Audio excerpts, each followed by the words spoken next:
Ah, voilà, le voyage touche à sa fin et c'est la dernière vidéo qu'on va faire à ce sujet. Et donc voilà, c'est avec un peu d'émotion qu'on fait cette vidéo. Il n'y aura rien de nouveau dans cette vidéo, mais voilà, ce sera un petit peu un récap de tout ce qu'on a vécu durant cette année. Et encore merci pour tout votre soutien, pour vos prières. Et je sais que ça en a encouragé voilà, plus d'une personne. Et nous aussi, on a vraiment été encouragés. Donc vraiment, gloire à papa pour tout ce qu'il a fait. Et on va, durant cette dernière vidéo, on va encore donner quelques témoignages qui nous ont le plus touchés, et puis parler un peu du voyage, et puis de la fin du voyage et de la suite de la chaîne et d'autres vidéos que vous aurez. En tout cas, je vous laisse avec cette superbe vue. J'ai pas choisi ça par hasard, la Sainte-Baume.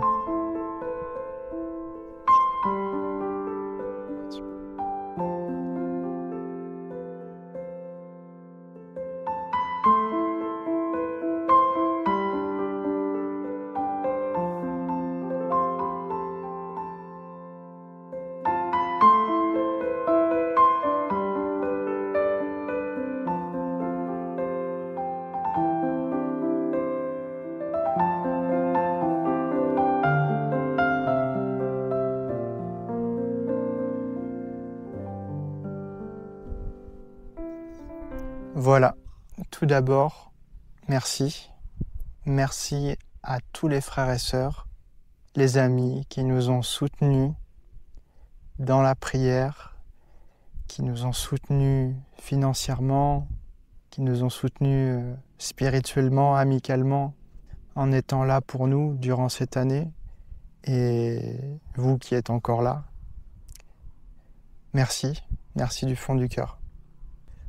On ne s'attendait pas à faire autant de rencontres, que ce soit avec le corps de Christ, dans toute sa diversité, dans toute sa globalité, et que ce soit avec des personnes qui n'ont pas encore cette espérance en eux. On a été tellement bénis, tellement encouragés de les rencontrer aussi, parce que c'est un échange. Certes, nous, on leur apporte le salut en Jésus, on leur apporte l'amour, l'espérance, mais si on regarde bien avec les yeux de la foi, eux aussi, ils nous apportent quelque chose. Et je repense à tous ces anciens seuls dans les villages, tous ces jeunes aussi rencontrés en quête d'identité, en quête de travail, de vie tout simplement. Toutes ces familles qu'on a rencontrées, tous ces enfants. Je me remémore toutes ces personnes aux quatre coins de la France. Voilà, c'était vraiment une grâce. On ne s'attendait pas du tout à rencontrer autant de personnes. Le début du voyage a été compliqué. Voilà, on l'a refait un peu. Tout de suite, on a été en panne. On a roulé pendant 10 minutes. On prend la caravane, on l'attache, on est en panne. Voilà, il a fallu qu'on s'accroche à Dieu dès le début. Et c'est ça qui était bon. Combien de fois on a eu des pannes et au final, on a pu rencontrer le corps de Christ et des rencontres divines. Je repense à Ussel. On est passé à Ussel. En fait, on devait monter au Mans et puis comme par hasard, on tombe en panne. On cherche un garage Ford et comme par hasard, voilà, c'est à Ussel. Et je sais pas pourquoi, je me suis dit bon bah, je vais regarder s'il n'y a pas une église. On tombe dans l'église, on nous accueille, on nous donne des évangiles pour qu'on continue. On nous accueille dans cette assemblée. On connaissait en fait des gens. Donc voilà, c'était super, super conduit. Je me rappelle aussi dans les Pyrénées, dans un groupe de maison, aussi des très bons souvenirs avec nos frères dans les monastères et nos sœurs qui prient dans les monastères à Pont-Saint-Esprit ou à côté de Paris, Nouant-le-Fuselier.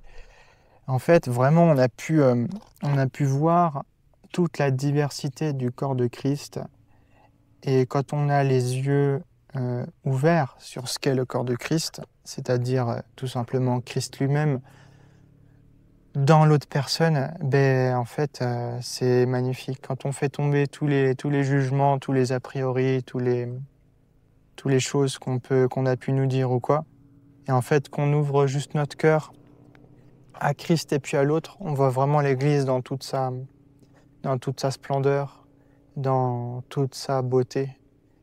Et vraiment, je vous encourage à faire tomber vos, vos œillères, à faire tomber vos préjugés. Parce que quand tu t'ouvres à l'esprit, ton cœur il s'élargit justement. Et tu laisses rentrer plus de personnes dans ton cœur. En fait, la foi en Christ, elle est inclusive, elle inclut les autres, elle les exclut pas. C'est-à-dire que plus tu t'approches de Dieu, plus tu t'approches du cœur de Christ, et plus en fait tu te rends compte que Christ vit et demeure déjà en chacun. Et on s'est mis un point d'honneur déjà à ne rentrer dans aucun système, que ce soit des systèmes d'assemblée, que ce soit des systèmes de monastères ou quelconque dénomination, alors qu'en plus on a eu des propositions pour faire partie de certains organismes, mais l'Esprit nous a déjà parlé la veille en fait sur ça, c'était dingue. Il nous a dit, si on vous propose de faire partie d'un organisme, vous dites non. Et l'Esprit nous l'a très clairement dit déjà plusieurs fois. Et, et du coup, on peut être vraiment libre de suivre l'Esprit au jour le jour, d'être dépendant de personne, mais vraiment de Christ. Et je crois que ça a été un point fort durant le voyage, parce que ce soit les frères et sœurs ou les autres personnes, ils ont pu vraiment se rendre compte qu'on était attachés à Christ et à aucun système, en fait, qu'on voulait les amener dans aucune église, ni on voulait pas d'argent, ni on voulait même pas de merci, de quoi que ce soit. Et ça, je trouve que voilà, c'était puissant. Alors maintenant, je veux vraiment encourager quelqu'un qui peut-être attend le feu vert de Dieu pour pouvoir faire ce genre de projet, ce genre de mission. Ben en fait, Dieu, il attend juste un cœur qui s'ouvre et qui est prêt à aimer, en fait.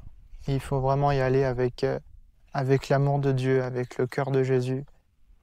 Euh, alors si toi, tu attends pour faire quelque chose de semblable, ou pas, ou de près ou de loin, ben je t'encourage, vas-y, parce que nous, on a eu vraiment des obstacles, des barrières, avant, pendant et aussi après. Mais en fait, le cœur de Dieu, il est toujours brûlant pour ça. Il cherche justement un homme ou une femme pour réaliser son projet. Et si toi, tu n'aimes pas, comment Dieu va aimer? Si toi, tu ne vas pas annoncer, comment Dieu alors pourrait aller annoncer cette espérance qu'il y a en Jésus? Et y aller, vraiment, je t'encourage. Y aller non pas avec ton arrière-plan religieux, tes doctrines, tes dogmes ou je ne sais quoi, mais simplement avec l'amour et le cœur du Père qui veut guérir, sauver, délivrer, rétablir, réconcilier, restaurer, aimer, prendre soin. Et, et voilà, c'est vraiment une magnifique expérience qu'on a reçue. On n'a pas fait ça comme ça, on l'a reçu, ça a été confirmé par aussi les frères et sœurs.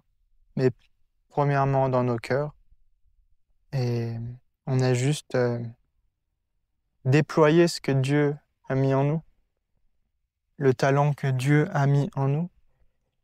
Et on est vraiment reconnaissant et c'est pas fini, ça va continuer. Et du coup, sur la chaîne, je vais parler de ce qui va se passer. Vous retrouverez toujours les musiques inspirées que j'ai à cœur de faire. Vous retrouverez toujours des interviews, de témoignages de vie impactés par Christ quand j'ai l'occasion, quand j'en rencontre. Et aussi les livres audio et puis d'autres projets aussi que vous allez découvrir.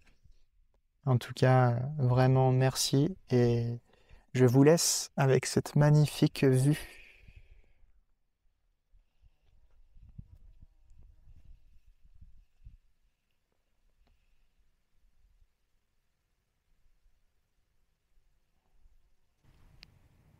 Oui, j'avais oublié de préciser un point qui est important, c'est qu'en fait, nous avons fait des rencontres avec des frères et sœurs et des personnes qui perdurent encore jusqu'à aujourd'hui et en fait qui vont perdurer.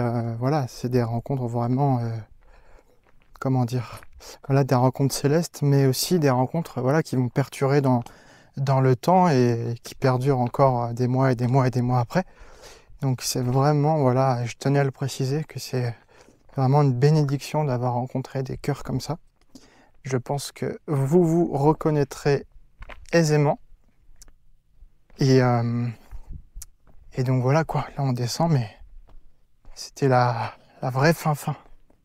Voilà, vraiment soyez encouragés, soyez fortifiés. Vous pouvez partager ou quoi, et vous pouvez aussi regarder les épisodes qu'on a fait.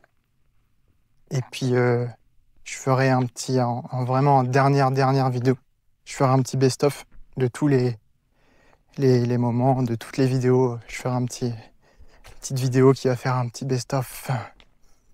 Voilà.